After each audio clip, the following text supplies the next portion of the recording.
I was trapped in a crowded bank, being robbed in broad daylight. The thieves weren't strangers, they were my family. And the weapon they used wasn't a gun. It was my own love for them. Welcome to Folktales Hub. While you are here, please hit the subscribe button and share with friends. Hello everyone. If you're watching this, maybe you've ever felt stuck.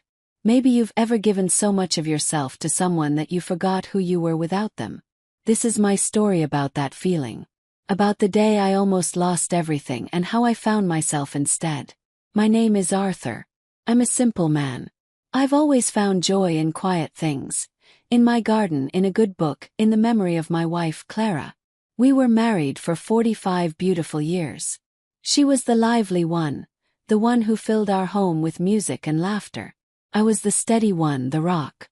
When she passed 3 years ago, she took a piece of my soul with her. The silence she left behind was a heavy, lonely thing. The one thing that kept me going was my daughter, Maya. She was my little girl. My greatest achievement. From the moment she was born, with her mother's bright eyes, I promised myself I would give her the world. I worked long hours as a mechanic, my hands always stained with grease, so she could have dance lessons, so she could have pretty dresses, so she could go to a good college. Every sacrifice felt right because it was for her. But somewhere along the way, that beautiful little girl grew up. She met a man named Leo, and things changed. Leo was handsome, I'll give him that. He had a smooth smile, but his eyes were always calculating, always looking for an angle. He never asked me about my health or my memories of Clara. His first question to me was about my pension, about whether my house was paid off. A coldness settled in my gut the day I met him, but I ignored it. For Maya's sake. They got married in a huge wedding. "Dad, it has to be perfect," Maya had pleaded. So I paid for it. I took out a loan against my house, the house Clara and I had built our life in. I told myself it was worth it to see her happy. The requests for help never stopped after that. Their car broke down. They needed a down payment for a house. Leo lost his job. Every time my phone would ring and Maya's voice would be so sweet, so desperate. "Just this one last time, Dad. I promise we'll pay you back." And every time I said yes. I drained my savings. I cashed in my retirement fund early and paid the steep penalty. I gave until there was almost nothing left, until all I had was the $50,000 from Clara's life insurance.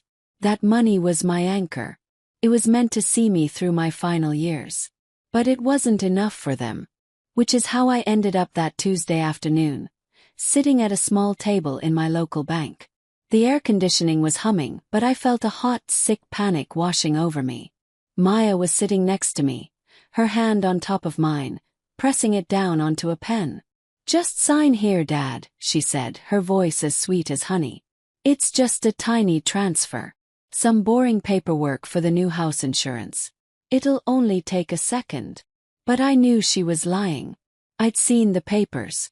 It wasn't a tiny transfer. It was everything. All $50,000. On my other side, Leo held my arm. His grip wasn't friendly. It was tight, painful, pinning me to the chair.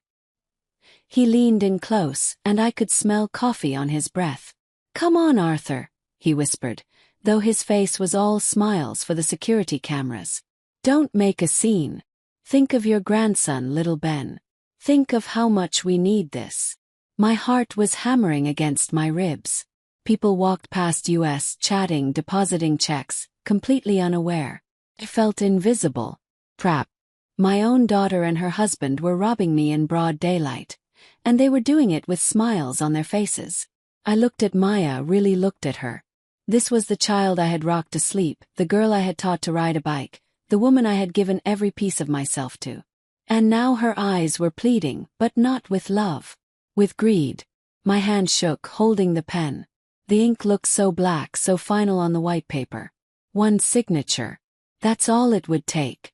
One signature and I would have nothing left of the life Clara and I had built. Nothing left to keep me safe. I was drowning.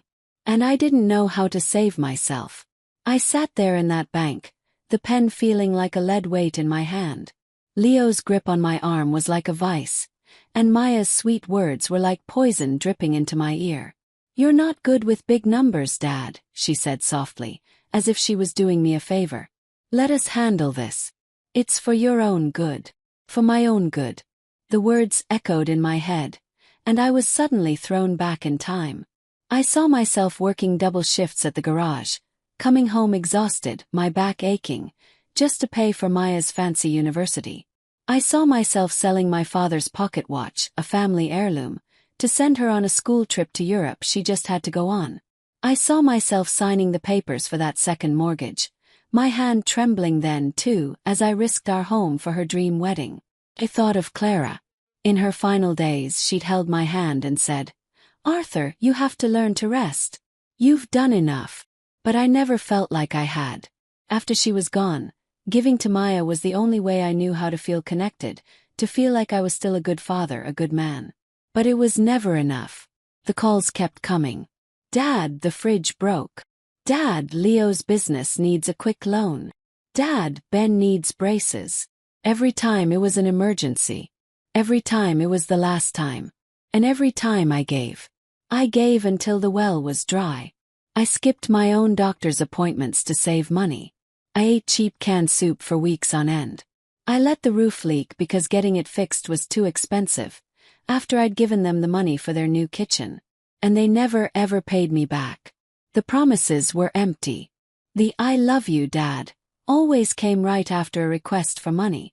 I had built their life for them, and in return I was left with a crumbling house and a broken heart. Now here they were trying to take the very last thing I had. The money that was supposed to keep a roof over my head. The money that was my last link to a feeling of safety. Leo squeezed my arm harder, and a small, choked sound escaped my lips. It was a sound of pure pain, both physical and emotional. "Shut up," he muttered through his perfect smile. His eyes cold as stone. "Sign the paper, Arthur." I looked around the bank desperately. The young teller was helping an elderly woman. A man in a suit was staring at his phone. Nobody saw me. Nobody saw the terror in my eyes. I was completely alone. But then the bank manager, a kind-faced man named Mr. Evans, walked over. "Is everything all right here?" he asked, his voice calm and professional. It was my only chance. A spark of hope flickered in my chest. Maya jumped in immediately. "Everything's fine. My father is just transferring some funds to me. Family business." Her voice was smooth, practiced. But Mr. Evans looked at me. He really looked at me. And he saw it. He saw the fear. He saw the pain. In that split second I made a decision. With my free hand, the one Leo wasn't holding, I scrawled 2 words on a deposit slip on the table. My handwriting was a shaky mess. "Help." First. I folded it quickly and slid it across the table to Mr. Evans when Maya and Leo were looking at the documents. He picked it up discreetly. I watched his face, my heart pounding. His friendly expression changed. His eyes widened just a fraction, and then he looked at me. And in that look I saw understanding. I saw belief. He gave me a tiny, almost invisible nod. "Actually," he said. His voice still calm but firmer now. "For a transfer of this size, I need to verify a few details with Mr. Jenkins privately in my office." "Bank policy." Leo's grip tightened. "That's not necessary," he said, his smile becoming strained. "I'm afraid it is," Mr. Evans said. He wasn't asking. He helped me up from my chair, and for the first time Leo had to let go of my arm. I could feel the blood rushing back to it. Maya grabbed my other hand. Her touch felt cold.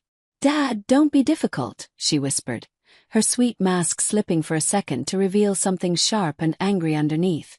I pulled my hand away. "I'll be right back," I mumbled, not meeting her eyes. I walked with Mr. Evans towards his office, my legs feeling like jelly. With every step away from that table, I felt a little bit of the weight lift from my shoulders. I had done it. I had asked for help. But the hardest part was yet to come. Mr. Evans's office was quiet. The loud hum of the bank was replaced by a soft ticking clock.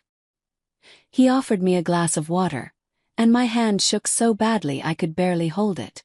"Mr. Jenkins," he said gently. "Arthur." Please tell me what's really happening. And so I did. It all came pouring out. The words tumbled over each other. The years of giving, the broken promises, the lies, the way Leo had hurt my arm, the way Maya used my love for my grandson against me. I told him about Clara, about my loneliness, about the $50,000 that was all I had left in the world. Cried. I'm not ashamed to admit it. I cried for my wife, I cried for my daughter, and I cried for myself. For the man who had given so much away that he had nothing left for himself. Mr. Evans listened. He didn't interrupt. He just let me talk until there were no more words left. When I was finished, he sighed deeply. Arthur, he said, what you're describing is financial abuse. What they're doing is wrong. And it's against the law. The word abuse hit me like a physical blow. Abuse was something that happened to other people. Not to me. Not from my own family. I had always called it helping. I had always made excuses for them. But, she's my daughter, I said, my voice weak. I don't want to get her in trouble.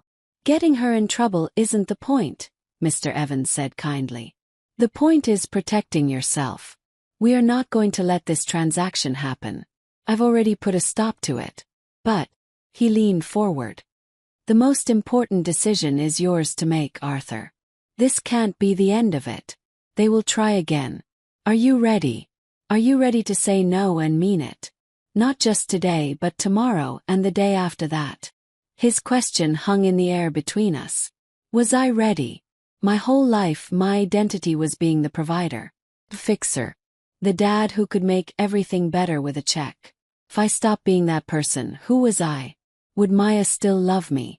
Would I ever see my grandson, Ben, again? The fear of being alone, truly alone, was terrifying. I thought about Leo's cold eyes. I thought about Maya's manipulated pleas. And then I thought about Ben. My sweet grandson. What was I teaching him? That it's okay to treat people this way. That love is about what you can take. I thought of Clara. I knew, deep in my soul, that she would be heartbroken to see what had happened. She would want me to be strong. She would want me to be safe. I looked at Mr. Evans. I thought about the simple kindness he had shown me, a stranger. He had helped me without asking for anything in return. That's what real help looked like. I sat up a little straighter. I took a deep, shaky breath. Yes, I said. The word was quiet, but it was clear. I'm ready. Mr. Evans smiled. Good man. We made a plan. He would put a special alert on all my accounts. No one could touch my money without me being there in person, showing my ID. He gave me a phone number for a support group for people who had been through similar things. He made me feel like I wasn't crazy, I wasn't a bad father. I was a victim. But now I had to face them. I had to walk out of this office and tell my daughter no. My heart was pounding again, but it was different this time. It wasn't just fear. It was determination. We walked out of the office together. Maya and Leo were waiting, their faces tight with anxiety and impatience. What took so long? Maya snapped, her fake sweetness completely gone now. Just sign the papers, Dad. Let's go. I looked at my daughter. I looked at the little girl I had loved more than life itself. And I said the words that would change everything. No, Maya, I said. My voice was stronger than I expected. I'm not signing anything. The money stays with me. The silence that followed was louder than any noise in the bank. Maya stared at me as if I had slapped her. Leo took a step forward. His hands clenched into fists. What did you say? Maya whispered, her voice trembling with rage. I said no, I repeated. This is my money. Mine and your mother's. And I need it to live on. You're being selfish, she hissed. What about us? What about Ben? Ben is your son, I said, feeling a new strength flowing through me. You and Leo are his parents. It's your job to provide for him, not mine. I've already given you everything I have. There's nothing left to give. I saw the shock in their eyes. They had never heard me talk like this. I had never been like this. Mr. Evans stepped forward. I think it's time for you both to leave, he said to Maya and Leo. His voice left no room for argument. They left then, but not without threats. They told me I'd die alone. That I'd regret this. That I should never call them when I was sick or needed help. Their words were meant to scare me, and they did. But I held my ground. I watched them walk out of the bank, and out of my life as I knew it. I stood there shaking, but I was free. For the first time in decades, I had chosen myself. The days after the bank were some of the hardest of my life. The phone calls started that very night. Maya called again and again. I didn't answer. Then the text came. Dad, call me. We need to talk. Ben misses you. How can you do this to him? You're being paranoid. That bank manager tricked you. Each message was a little hook, trying to catch me and pull me back into the old way of things. The way where I said yes to everything. The guilt was a physical ache in my chest. On the third day they showed up at my house. I saw them through the window. Maya, Leo, and my little Ben, holding a drawing. My heart shattered into a million pieces. Ben looked so small, so confused. Grandpa! I heard him call. Why won't you open the door? I wanted to. Oh, how I wanted to sweep him up in a hug. But I saw Leo's stern face behind him. I saw Maya's pleading expression. This wasn't a social visit. This was another tactic. They were using my grandson as a weapon. I closed my curtains, went to my bedroom, and put on an old record of classical music that Clara loved. I cried as the music played, but I didn't open the door. I felt like the worst grandfather in the world. I was so lonely. The house felt emptier than ever. I started to doubt myself. Had I overreacted? Was I too harsh? Maybe I should just call and apologize. But then I would remember the feeling of Leo's grip on my arm. I would remember the cold look in Maya's eyes at the bank. Those feelings didn't lie. A week after the bank, I got a visit from someone I didn't expect. It was my nephew, David. I hadn't seen him in years. Uncle Arthur, he said when I opened the door. I heard what happened. My mom told me. Can I come in? We sat in the living room and he told me his story. His wife had drained their bank accounts because of a gambling addiction. He'd had to cut her off completely to protect his kids. I felt so guilty, he told me. Everyone said I should stand by her. But I realized I wasn't helping her by giving her money. I was just feeding her sickness. Sometimes, Arthur, the most loving thing you can do is say no. His words were a balm to my aching heart. I wasn't alone. I wasn't a monster. He told me about a support group that met at the community center. For people like us. I was nervous, but I went the following Tuesday. I walked into a room and found a circle of people, men and women of all ages. And one by one they told stories that sounded just like mine. Stories of children, siblings, parents who took and took until there was nothing left. When it was my turn to speak, I cried again. But this time I wasn't crying alone. I was met with nods of understanding. With compassion. They didn't think I was a fool. They thought I was brave. That group saved me. They gave me the strength to block Maya's number. They encouraged me to start living for myself. And slowly I did. I started small. I went to a movie by myself in the middle of the day, something I'd never done before. I bought a new pair of comfortable shoes without looking at the price tag first. I started volunteering at a local community garden, getting my hands dirty in the soil, helping something grow. Felt good. I decided to sell my old house. It was full of too many sad memories now. I used some of my money to buy a small, cozy cottage. It was just for me. I painted the walls colors I liked. I planted a garden with flowers Clara loved. I was learning for the first time who Arthur was without the weight of everyone else's needs on his shoulders. It wasn't easy. The guilt still crept in sometimes. On Ben's birthday I cried because I couldn't be there. I wondered what lies Maya was telling him about me. But the peace I felt in my new life, the quiet joy of making my own choices, was stronger than the guilt. I was healing. One afternoon I was working in my garden when I got a call from Mr. Evans, the bank manager. Arthur, he said. I thought you should know. Maya and Leo came in today. They tried to access an old joint account you'd forgotten about. There was $10,000 in it. They tried to clean it out. My blood ran cold. They were still trying. They hadn't given up. The system flagged it, and we stopped them, Mr. Evans continued. We've transferred the money to an account with only your name on it. It's safe. I thanked him, my hand trembling as I hung up.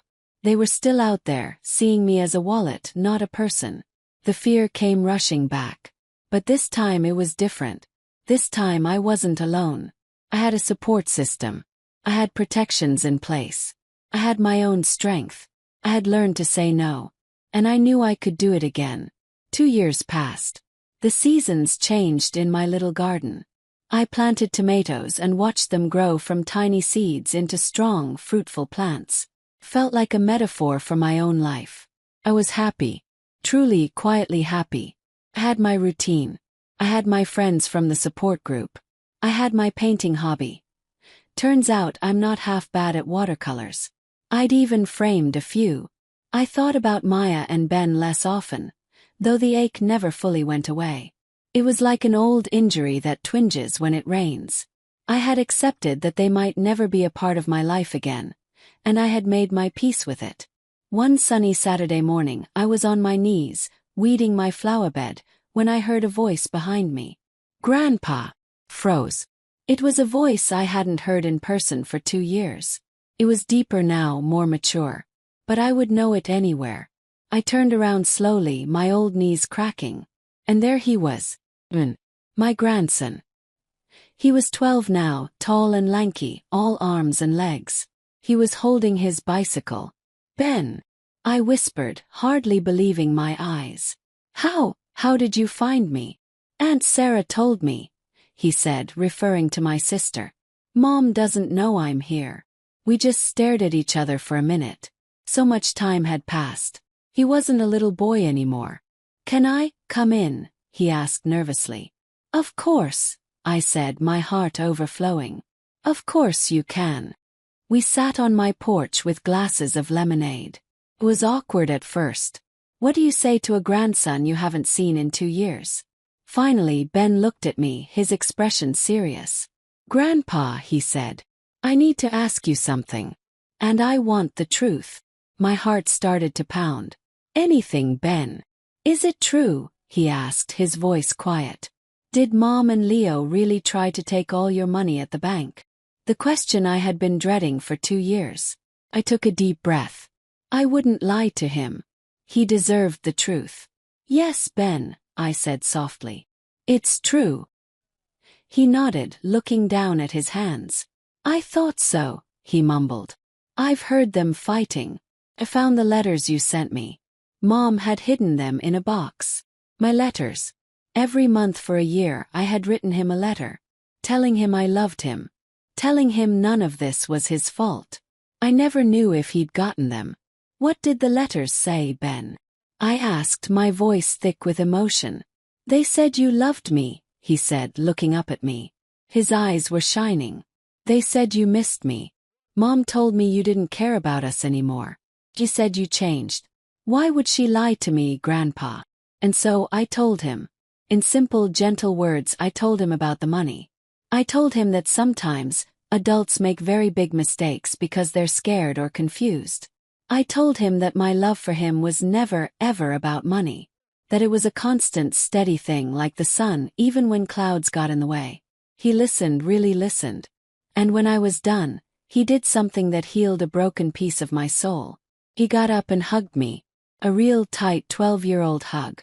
I'm sorry, Grandpa, he whispered. You have nothing to be sorry for, my boy, I said, holding him tight. Nothing at all. He stayed for hours. He told me about school, about his friends, about his love for science. He was so smart, so kind. Clara would have been so proud. When it was time for him to go, he paused at the gate. Grandpa, he said, can I come back? Not because, just to visit. Tears filled my eyes. Nothing would make me happier, Ben. He smiled, a real, genuine smile that reached his eyes. Okay. Cool. I watched him ride away. His figure getting smaller and smaller down the road. But my heart felt full to bursting. He came back the next weekend. And the weekend after that. We never talked about money. We talked about life. We worked in the garden together. I taught him how to change the oil in his bike. He showed me how to use the video chat on my phone. It wasn't a perfect ending. My relationship with Maya was still broken. She still refused to speak to me. But I had hope. Because through Ben, I could see that the cycle of taking and lying could be broken. A new, honest relationship could grow. That night, I sat on my porch as the fireflies came out. I thought about my journey. From a scared, lonely man in a bank to the man I was now. A man with a garden, a grandson who loved him, and a peace he had never known. I had spent a lifetime paying for love. But I finally learned that the real thing is priceless. And it starts with loving yourself enough to say no. I had found my voice. And I was finally free. Thank you for listening to my story.